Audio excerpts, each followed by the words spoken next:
చండాలమైన ప్రభుత్వం అంటే ఇట్లా పేద రైతులు పిల్లలని ఆరోగ్యం బాగాలేదు ఆపరేషన్ తీసుకుపోయి జైల్లో పెట్టింది నాకు అర్థం కాదు. నా మీద కోపం పేదల మీద మీ మీద చిన్నతనం మీద బాధపడుతుంది భయపడుతుంది మొన్నటిదే కాదు మీ ఒక్కరినే కాదు ఎవరికి ఏమైనా ఖచ్చితంగా ఇదే తరహాలో కాపాడుకుంటాం. మీకు కూడా మీ అమ్మాయి మాట్లాడింది కూడా చూసాను టీవీలో బాగా మాట్లాడింది అదే అది మాట్లాడింది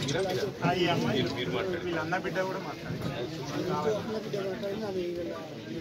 సారీ రాయన నా వల్ల నీకు ఇబ్బంది అయింది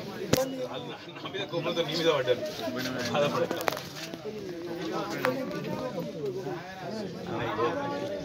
పేరుకు రెడ్డి దాని పేదోడు అర్థమైంది గరీబ్ వాళ్ళకు కులము అది ఉండదు నీకు నిజంగానే అసైన్మెంట్ అంటే ఉన్నది ఎందుకు గరీబ్ వాళ్ళకి ఎవరికైనా ఇవ్వాలనే కదా గవర్నమెంట్ గవర్నమెంట్ గరీబ్ వాళ్ళకు ఇవ్వాల్సింది వాళ్ళు అది తీసుకోవచ్చు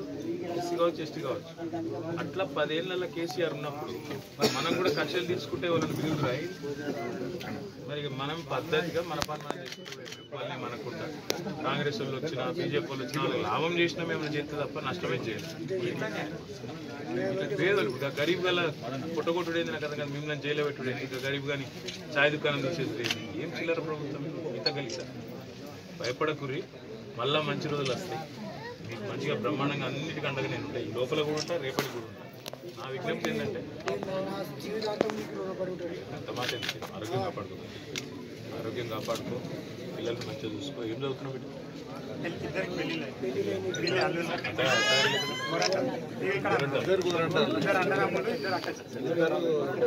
ఒకటే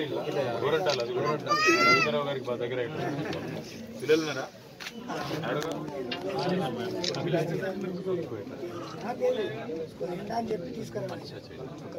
ఎండాకాలం చాలా అయింది కాబట్టి భయపడ్డారు ఇద్దరు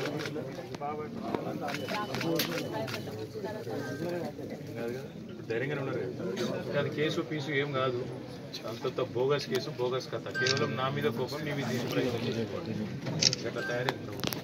నేను చూసుకుంటా ఏమున్నా నువ్వు రంది పెట్టుకోకు మన మధు మన సతీష్ వీళ్ళందరూ ఉన్నారు కదా మన వాళ్ళు ఉన్నారు కదా ఏం పడ అంతకంటే ఎక్కువ ఉంటా నీకు ఎప్పుడు కష్టం వచ్చినా ఒక ఫోను మా వాళ్ళకి చేయు మిగతా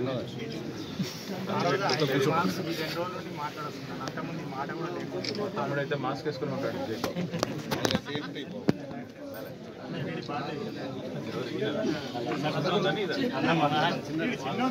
ఆడొస్తారా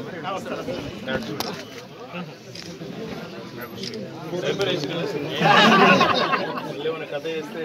చాలా పెళ్ళిళ్ళు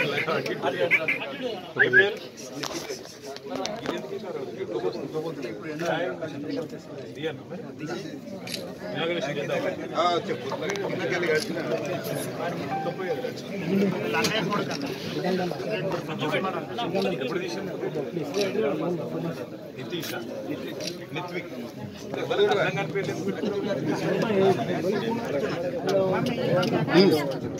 ఇంతమందిలో ఆగంగా పెద్ద పెద్ద రాజకీయ నాయకులు మంది కనబడి ఆగమవుతారు హాయ్ నిత్విక్ చదువుతుండా డిగ్రీ చేస్తున్నావు ఒకటే ఏం చేస్తున్నావు తాత అవుతారా డిగ్రీ